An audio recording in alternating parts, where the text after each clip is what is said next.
Hello and welcome to my set review for Luke's Mech. So this one was $15, which a lot of people haven't really liked the mechs. They're kind of a little weird because obviously you're putting a minifigure in them instead of like, an actual like kind of brick built head. So it looks very, very out of proportion. Obviously you just kind of have to look over that with most of the mechs. With this one specifically, it looks pretty nice. Like it does something different that the other mechs don't do. Obviously, this one kind of has the standard thing, like, what's his name? Darth Vader has, like, just the lightsaber and nothing else in the other hand. And then I think Boba Fett just has a blaster, and the Stormtrooper just also has a blaster. So this one is a combination of both in both hands. That's something a little different. But then one other big different thing is that on the back, obviously Luke Skywalker has his lightsaber, so that's right here, which is in a bit of an awkward position. I don't really like it. I think they could have put it somewhere else. Like, I mean, this is actually somewhere that you can put it, which is right here. I don't know why he has a blaster. I mean, I've never really thought of Luke Skywalker with a blaster, but you can do whatever you want. I think if they had, like, put some clips, like, in a more convenient place, that would make it look better. I think that would have been better for the lightsaber, because obviously trying to put it on his side is going to be a little weird. Like, it kind of looks better, but it kind of interferes with the arm a little. So if you kind of bring the arm down, then it's just kind of pushing against it, which could potentially damage that clip or something else. I mean, maybe, I don't know. But anyway, something else it does is on the back, it has these little X-Wing wings, which it honestly looks pretty good on it. Whenever it got revealed, I was like, this isn't really a bad mech. It definitely looks better. The color scheme is better. It doesn't have, like orange and white, I guess. It more has like dark red and a slight bit of sand blue right there. But yeah, it's mainly like white, dark red, and then tiny bit of sand blue, and then also tiny bit of yellow.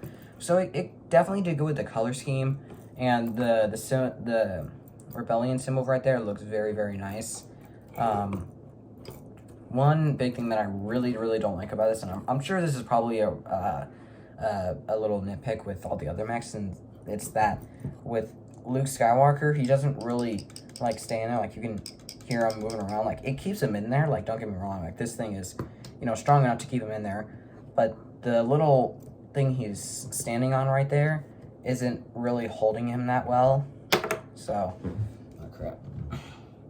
So yeah, it's not doing too well. Now that we got the minifigure out of there, we'll actually look at it. This one is actually pretty good. It has the leg printing, doesn't have arm printing, it does have back printing. It has a double-sided face, and then the helmet is pretty good. It's just a standard Luke Skywalker in his X-Wing suit. It's nothing special. I don't know if they've used that before. But anyway, on to the actual, like, the other stuff in the build. I think the reason it mainly moves around is because whenever you put the Luke Skywalker in there, this thing isn't, like, pressing up against it all the way, so, like, there's space for it to move around. So, like, whenever I was, moving around or doing something with it, then I could hear it doing that, and then eventually it would fall out. And then also, these mechs aren't the most stable. Like, kind of right as the video started, I was, like, kind of pushing down on it, and then it, like, kind of did the splits, as you can see. So that's something I don't really like. I think, like, mechs, I don't really like them, because if you think about it, before, for $15 you can get, like, a battle pack or something, like the Ambush on Mandalore, or even at 20 you can get like 4 minifigures from that. You can get way more. And so obviously it kind of sucks with mechs, because if you get 3 mechs, you're spending around $45 to $50, including tax, to get only 3 minifigures. Now, these minifigures are really, really good. Obviously, with the first wave of them, you got the Darth Vader, which was an exclusive. It's still exclusive now. I don't know if they're going to use it in the future, or if they've already used it at the time of this video. But you got, like, a pretty good figure in all of them. Like, this one, I don't think they've used this one yet, but you know, they're not going to use the UCS one the next time they do one of these Luke Skywalkers if it's like within like a 6-month time range, and they're probably just going to use this, so it won't really matter. So with the Stormtrooper one, obviously we're just getting a regular old Stormtrooper. That's not going to be worth any money. So I think like as investments, these aren't really that good. I was thinking about getting the Darth Vader one to make that more of an investment because of the like the figure was actually good. But I already have one from the TIE Bomber, and so I just kind of was like, yeah, I don't really think I need to make this $15 investment, and it's probably not going to get me anywhere.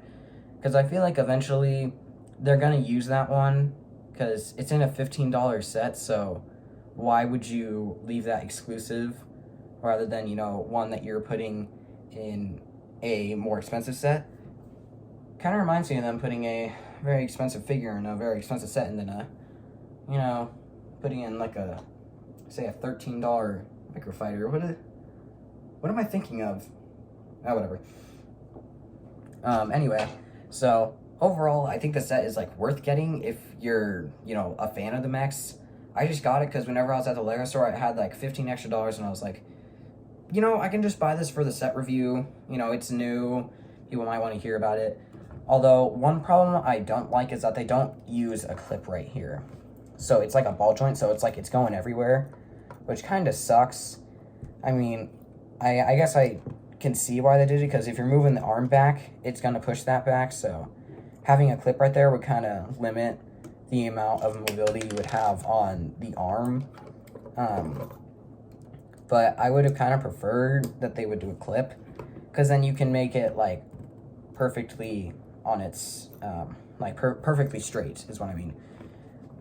But yeah, I mean, I don't mind the ball joint, because then you just have to, you know, make sure it's all straight for it to look nice. But it just kind of sucks, because I like wanted to display it on the desk back there, and I put its arm like this, but then that moved this out of the way, and then I tried putting it down, and that's moving the arm, so that just kind of sucked. Also, I think the blaster, it looks okay. I think it's a little bulky. Like, it's too flat right here. Like, I think they had, like, you know, some kind of Technic piece, like, coming down right here to look like the trigger. I think that would have been better. Yeah, so I don't really like the blaster, because if you look down at scope, you're not really seeing anything. But realism aside, like, I think the scope actually looks okay. I just think they maybe should have brought the blaster down a bit, and maybe just made it less bulky, because it looks like with Nerf guns, how you can, like, customize it, it looks like if you took, like, one of, like, just the pistols and then put, like, an entire back onto it to, like, put up against your shoulder, so, like, you're holding the gun like this. It looks too much like a rifle and a shotgun and every type of gun imaginable mixed, and decided to rebuild themselves out of Lego. So, yeah, it just looks weird, but I think, like, the build is definitely better than all the other mechs we've gotten. I don't really think they should keep going on with mechs. I think they should replace it with something else, and maybe start making more microfighters. Maybe a few more. Yeah.